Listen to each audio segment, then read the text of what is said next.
बिस्मिल्लाहिर्रहमानिर्रहीम। अस्सलाम वालेकुम। स्क्रीन बोलती है सईद अब्बास साहब से मुखातिब हूँ। हस्ब साबिक पहले बात करते हैं अपनी 7 अप्रैल की फोरकास्ट से मुतालिक। आपको वाज़े 43,900 और 44,100 पर फोकस रखने को कहा था।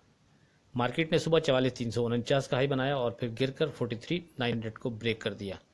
43,751 का लो बनाया। क्लोज 43,818 पर हुई।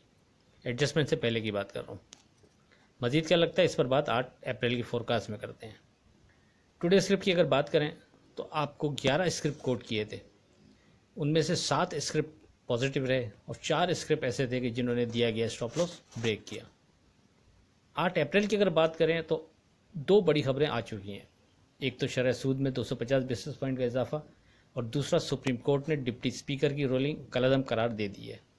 9 अप्रैल हफ्ते के दिन दोबारा असम्बली का इजलास बुलाकर अदम एतमाद की तहरीक पर वोटिंग कराने का हुक्म दिया है। कोई लगी लिपटी बात नहीं। इस स्टेज पर इन 2 बड़ी खबरों की वजह से कोई स्ट्रॉन्ग ध्यान नहीं बनता कि मार्केट क्या रिएक्ट करेगी। वजह उसकी साफ कि अव्वल तो शरह सूद में इजाफा, वो भी 250 बेसिस पॉइंट, मार्केट के लिए अच्छा साइन नहीं, मगर साथ में सुप्रीम कोर्ट का फैसला।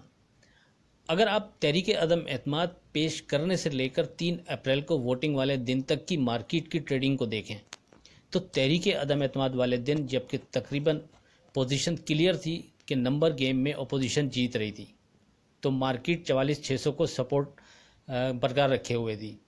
फिर जब अदम एतमाद की तहरीक पर वोटिंग डिप्टी स्पीकर की रोलिंग की वजह से कलअदम करार दे दी जाती है तो फिर अगले दिन मार्केट 45,396 का हाई बनाती है। मतलब जिस वक्त अपोजिशन के जीतने का तकरीबन चांस क्लियर था तो भी मार्केट 44,600 की सपोर्ट को बरकरार रखे हुए थी, और जब तहरीक अदम एतमाद को कलअदम करार दे दिया गया तो भी मार्केट ने पॉजिटिव रिएक्ट किया और 45,000 के ऊपर क्लोज हुई। तो अब नहीं समझ में आ रहा कि दोनों ही सूरतों में मार्केट जब वेलकम करती नज़र आ रही थी तो अब इस फैसले पर इस दफ़ा कैसा बिहेव करेगी। माजरत के साथ मैं कुछ कहने से कासिर हूँ, कोई स्ट्रॉन्ग वर्डिंग आपको यहाँ नहीं दे सकता। बहुत आसान है, कुछ भी तुक्का लगा दूँ। 100 घर तो हैं नहीं कि उसमें से सेलेक्ट करके फोरकास्ट करनी है। 2 ही घर हैं, या तो मार्केट बढ़ेगी या गिरेगी।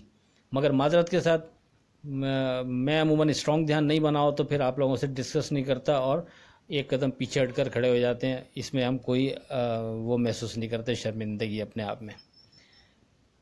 अब जब मार्केट कल ट्रेडिंग शुरू होगी तो मार्केट की ओपनिंग, मार्केट में होने वाली ड्यूरिंग ट्रेडिंग और मार्केट में आखिर में क्लोजिंग, ये सारी चीज़ें मार्केट पे बेस करेंगी नेक्स्ट डे के लिए। और दरमियान में ड्यूरिंग ट्रेडिंग जो ध्यान स्ट्रॉन्ग बनेगा वो हम अप्लाई करेंगे। वो जाहिर है वो आपसे डिस्कस नहीं हो पाएगा, वो सिर्फ व्हाट्सएप पे ही डिस्कस हो पाएगा। आपसे मार्केट के बाद अगले दिन की फोरकास्ट में बात हो पाएगी।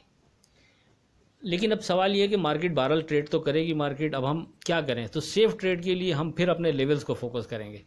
यानी ना समझ में आने के बावजूद हमारे सामने 44,100 हमारा फोकस इंडेक्स होगा। इसके ऊपर अगर मार्केट विद वॉल्यूम ट्रेड करती है और सस्टेन करती है तो फिर चांस है मार्केट ऊपर की तरफ जा सकती है मज़ीद। लेकिन 43,900 के बिलो मार्केट ट्रेड कर रही है तो फिर मोहतात रवैया ही बेहतर है, क्योंकि फिर नीचे का कोई घर मजबूत है नहीं, वो है तो फिर वो दूर है, उसका डिस्कस करना अभी बेकार है। तो इस वजह से कह सकते हैं कि नो वर्डिंग। टुडे स्क्रिप्ट भी इसीलिए कोई कोड नहीं कर रहा। आखिर में इस दुआ के साथ अल्लाह हाफिज़ कि खुदा आपके कारोबार में बरकत अता करे। इलाही आमीन। अल्लाह हाफिज़।